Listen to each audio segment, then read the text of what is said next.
Johnny, you decided to restart Hesket Football Club last August, an under-18s football side. Can you talk us through why the team had previously stopped functioning and what processes you had to go through to set the team up again?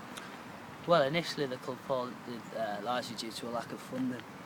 There's a real issue with it. I mean, certainly the club doesn't have its own training facilities and it didn't have its own pitch either.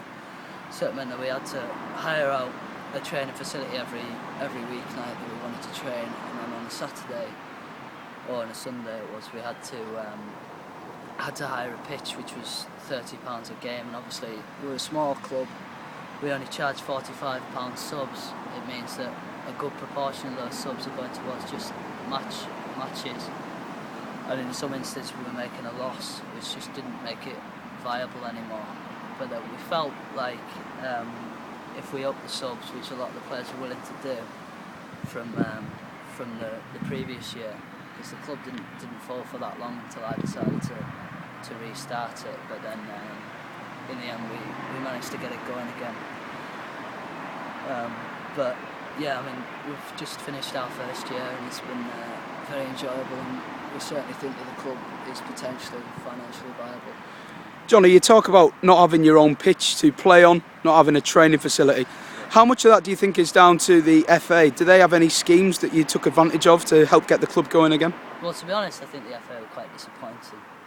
I mean, they offered a scheme where they gave some sort of grant towards the kits, but that was all they were really willing to offer. There wasn't a great deal of funding offered, and we had to do most of it off our own backs, which, I mean, for an organisation the size of the FA, you'd think they would be able to provide a bit more of an incentive to start a football team, certainly a youth football team, which, I mean, they always talk about grassroots football, but they didn't really seem to deliver in that instance. Do you think that grassroots football as a whole is being under-supported by the FA? Certainly. I mean, if you look at the amount of money in the Premier League, if you look at even the amount of money in the Football League, there doesn't seem to be any trickle-down effect at all. The pitches we play on aren't good enough. As simple as that. I think the FA should be looking to support that. There certainly isn't enough funding, as I said before, but I think it needs to change. Do you think that by not supporting grassroots football, this has an effect on the English national side, for example? Well, I think so. I mean, if you don't support grassroots, I mean, these kids, at the end of the day, they're the future of the English team, aren't they? From these football clubs, and they're not all going to come from big cities where the funding's rife. They're going to come from areas like this, and there's certainly an issue there. I mean, I've talked about the pitches. I mean, if you look at the Spaniards, the way they pass the ball, it's not. We're playing on these crappy pitches. You've got to hit it long, you know, and that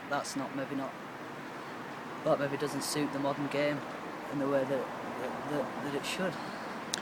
Just finally, Johnny, do you think that the English football game as a whole needs to reevaluate its financial distribution?